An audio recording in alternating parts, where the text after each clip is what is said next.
माननीय मंत्री जी विधेयक को प्रस्तावित करें। Sir, I introduce the bill.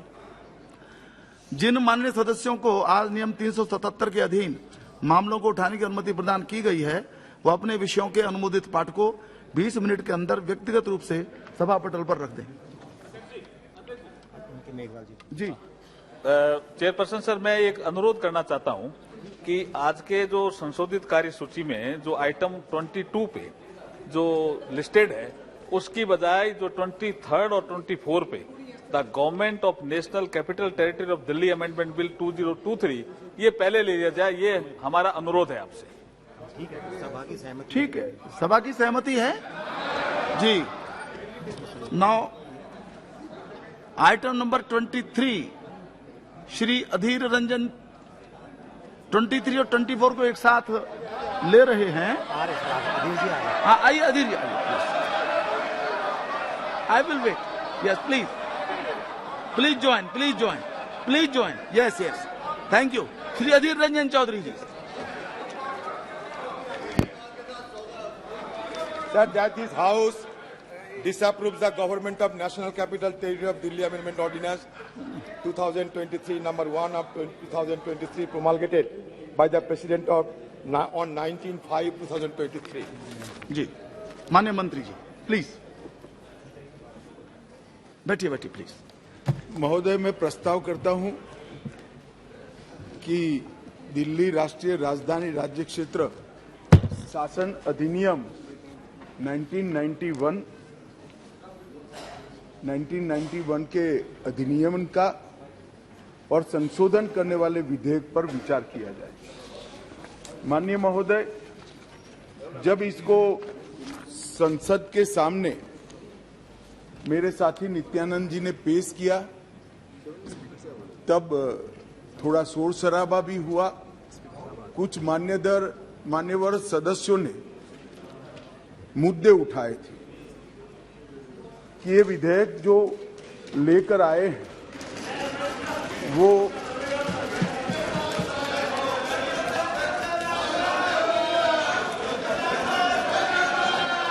ऐसे ही सदन चलाओ तो अच्छा लगता है। लाने का अधिकार नहीं है। संविधान के तहत संसद की कॉम्पिटेंसी पर भी सवाल उठाए गए हैं। और दूसरा ये मुद्दा उठाया गया कि ये विधेयक जो लेकर मैं इस सदन के सामने उपस्थित हुआ हूं, वो विधेयक सुप्रीम कोर्ट के जजमेंट के भावनाओं के विरुद्ध है।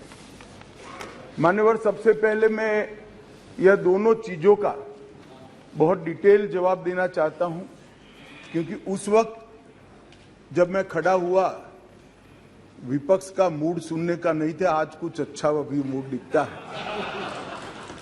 तो मान्यवर, जब तक कॉम्पिटेंसी का सवाल है,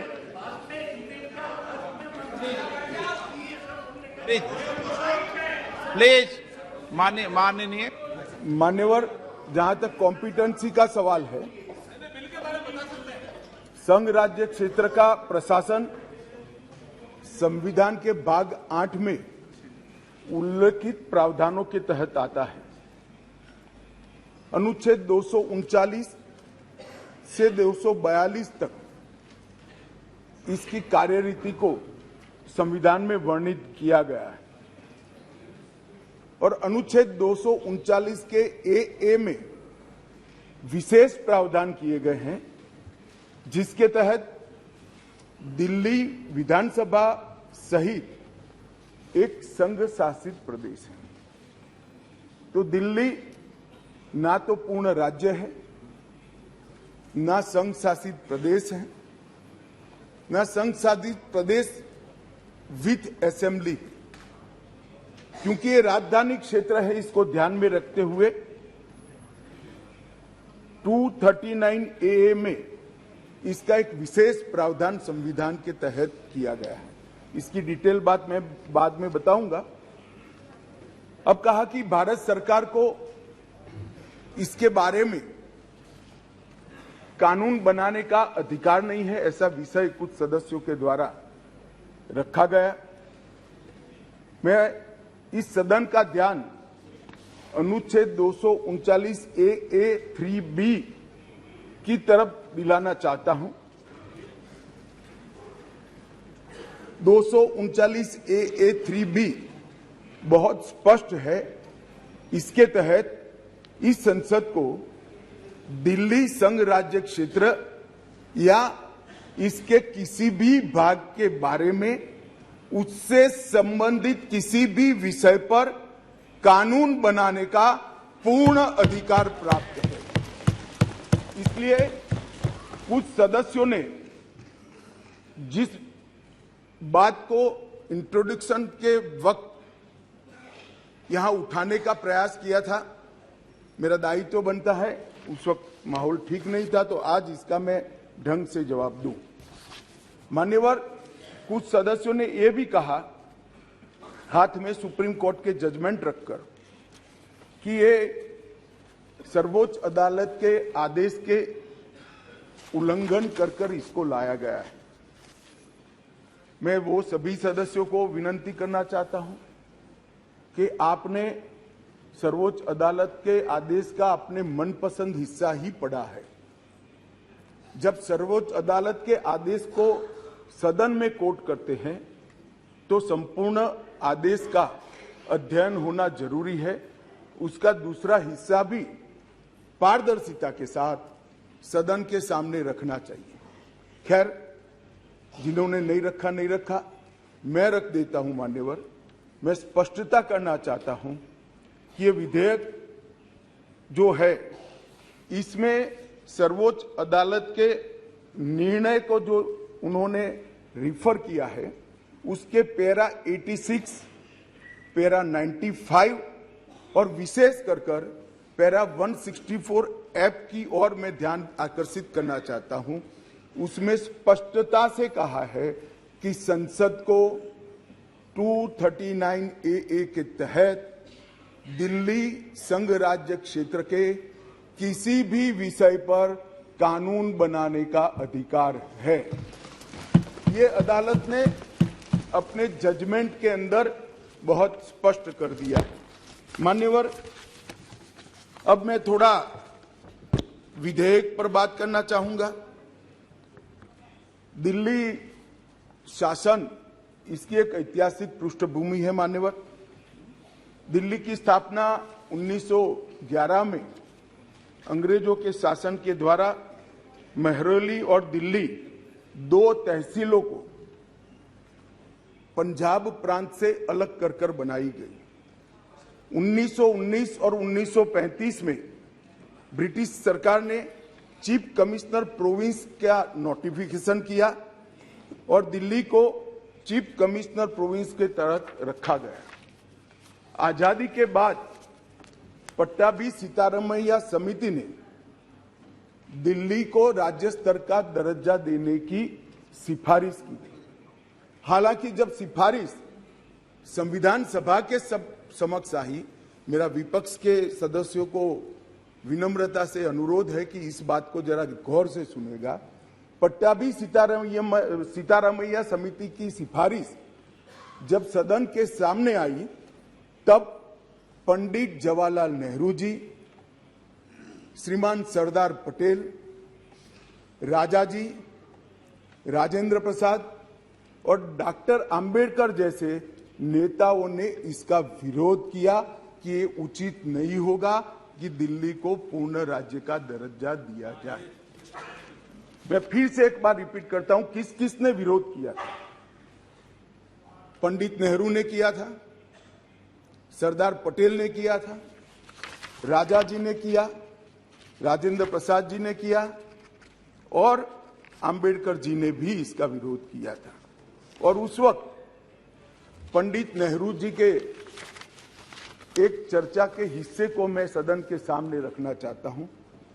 2 साल पहले सदन ने एक समिति, सीतारामैया समिति की नियुक्ति की और अब जब रिपोर्ट आया है तब दुनिया बदल गई है, भारत बदल गया है और दिल्ली काफी हद तक बदल गई है। इसलिए दिल्ली में हुए इन परिवर्तनों की परवाह किए बगैर उस समिति की सिफारिशों को स्वीकार नहीं कर सकते। और स्वीकार करना, वास्तविकता से पूरी तरह मुंह मोड़ लेना होगा। एक समय तो नेहरू जी ने संविधान सभा के सदस्यों को यहां तक कहा कि चूंकि नई दिल्ली में 3/4 संपत्ति केंद्र सरकार की है, इसलिए तर्कसंगत यही होगा कि इसको केंद्र के अधीन रखा जाए। बाद में जब अंबेडकर जी ने समापन किया, तब उन्होंने कहा, जहां तक दिल्ली का सवाल है, हमें ऐसा लगता है कि भारत की राजधानी के रूप में शायद ही किसी स्थानीय प्रशासन को मुक्त अधिकार यहां दिए जा सकते हैं। संयुक्त राज्य अमेरिका और ऑस्ट्रेलिया में जो राजधानी के क्षेत्र है, इसकी मिसाल भी उन्होंने वहां दी और उन्होंने कहा कि इसके लिए एक अलग व्यवस्था करनी चाहिए और संविधान सभा में इस पर जोड़ना चाहिए। खैर, मैं इसलिए कहता हूं कि आप जिस चीज का विरोध कर रहे हैं, ये सिफारिश किसकी थी, ये आपको मालूम होना चाहिए। ये पंडित नेहरू की सिफारिश थी। मान्यवर, मैं उसके बाद में 1991 में सी स्टेट एक्ट के द्वारा दिल्ली को विधानसभा दी गई, परंतु 56 में राज्य पुनर्गठन आयोग की सिफारिशों पर दिल्ली की विधानसभा हटाकर उसको संघ राज्य घोषित किया गया। लगभग 3 दशक तक ये व्यवस्था चलती रही। 87 में सरकारिया कमेटी बनी, जो बाद में बालाकृष्णन कमेटी के रूप में जानी गई, और 91 में 69वां संविधान संशोधन किया गया और इसके बाद दिल्ली राजधानी राज्य क्षेत्र शासन अधिनियम 1991, जिसमें मैं आज संशोधन लेकर आया हूं, इसको इस महान सदन ने पारित किया गया। और वही विधेयक के अंदर, संविधान संशोधन के अंदर 239A, जिसका मैंने जिक्र किया, उसमें इस संसद को राजधानी क्षेत्र के किसी भी हिस्से के लिए और किसी भी कार्य के लिए कानून बनाने के लिए संपूर्ण अधिकार संसद को देने का काम किया गया। मान्यवर, समस्या कहां से समाप्त शुरू हुई? 1993 से व्यवस्था चली आ रही थी। कभी भारतीय जनता पार्टी सत्ता में आई, कभी कांग्रेस पार्टी ने शासन किया, कभी ऊपर कांग्रेस का शासन था तब हमारी सरकार थी, तो कभी ऊपर कांग्रेस की सरकार थी तब नीचे हमारा शासन था, मगर कोई झगड़ा नहीं हुआ था, सब कुछ ठीक चल रहा था, क्योंकि किसी की मंशा अधिकार हथियाने की नहीं थी, सेवा करने की। कांग्रेस पार्टी ने भी भाजपा के साथ झगड़ा नहीं किया, भाजपा ने भी कांग्रेस सरकार के साथ झगड़ा नहीं किया, और बहुत अच्छे से चल रहा था, कोई डिस्प्यूट नहीं, कोई झगड़ा नहीं। 1915 में स्थिति बदली और यहां 2015 में यहां स्थिति बदली और यहां एक ऐसे दल की सरकार आई जिसका मकसद, मुझे कोई झिझक नहीं है कहने में, जिसका मकसद सेवा करना है ही नहीं, झगड़ा करना। माननीय अध्यक्ष जी अनेक पार्टियों के मुख्यमंत्री रहे, अनेक पार्टियों की मिलीजुली सरकार रही, शुद्ध रूप से सरकार रही, मगर राष्ट्र सेवा करने में और जन सेवा करने में किसी भी पार्टी को कोई दिक्कत नहीं आई। मैं बाद में बात करूंगा क्या दिक्कत है वो, उसकी भी डिटेल बात करूंगा, प्रॉब्लम क्या है वो। प्रॉब्लम ट्रांसफर पोस्टिंग के अधिकार का नहीं है, विजिलेंस को कंट्रोल में लेकर बंगला जो बना दिया है, इसका सत्य छुपाना है। जो भ्रष्टाचार हो रहा है, इसका सत्य छुपाना है। मान्यवर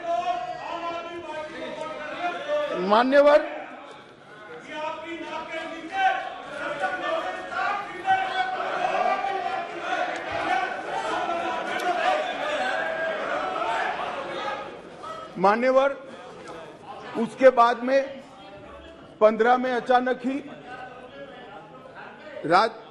दिल्ली राज्य सरकार ने एक विषय सर्कुलर निकाला जिसमें उन्होंने ट्रांसफर पोस्टिंग के अधिकार अपने हाथ में लिए।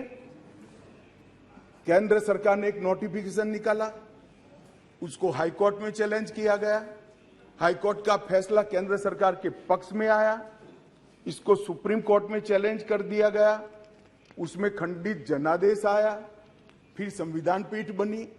संविधान पीठ ने कुछ फैसले कर नीचे फिर से 2 जजों की बेंच को दिया, उसमें भी सहमति नहीं बन पाई और फिर से संविधान पीठ बनी जिसने अभी अभी फैसला दिया। मान्यवर वो जो इंटरप्रिटेशन है, वो इंटरप्रिटेशन उन्होंने कानूनी और मॉरल दृष्टि से नहीं किया। उन्होंने इंटरप्रिटेशन कानून की स्थितियों का करते हुए ये कहा है कि फिर भी दिल्ली देश की संसद को और भारत सरकार को दिल्ली संघ राज्य क्षेत्र के लिए हर प्रकार का कानून बनाने का अधिकार है। वो अधिकार का उपयोग कर एक वटहुकम, एक नोटिफिकेशन निकाला गया और वो नोटिफिकेशन इसलिए निकालना पड़ा कि संसद उस वक्त काम नहीं कर रही, मतलब संसद बैठी नहीं थी, बैठकें चल नहीं रही, तो नोटिफिकेशन निकला और संसद सत्र के अनुपस्थिति में जो नोटिफिकेशन निकला, इसको मैं यहां लेकर आया हूं, जो आज सदन के चर्चा के लिए मैंने आप सबके सामने रखा है। मेरा सभी पक्ष के सदस्यों से विनती है कि चुनाव जीतने के लिए, किसी समर्थन हासिल करने के लिए, किसी पक्ष का विधेयक का समर्थन करना या विरोध करना, ऐसी राजनीति नहीं करनी चाहिए। नए गठबंधन बनाने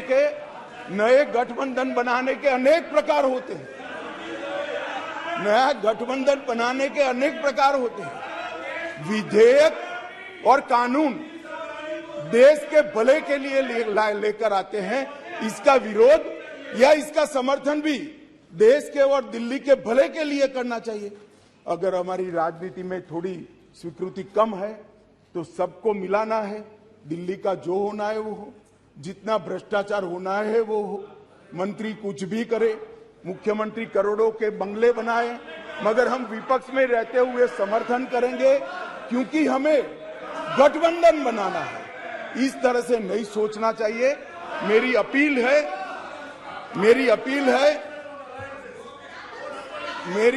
है विपक्ष के सदस्यों को कि आप दिल्ली की सोचिए, अलायंस की मत सोचिए।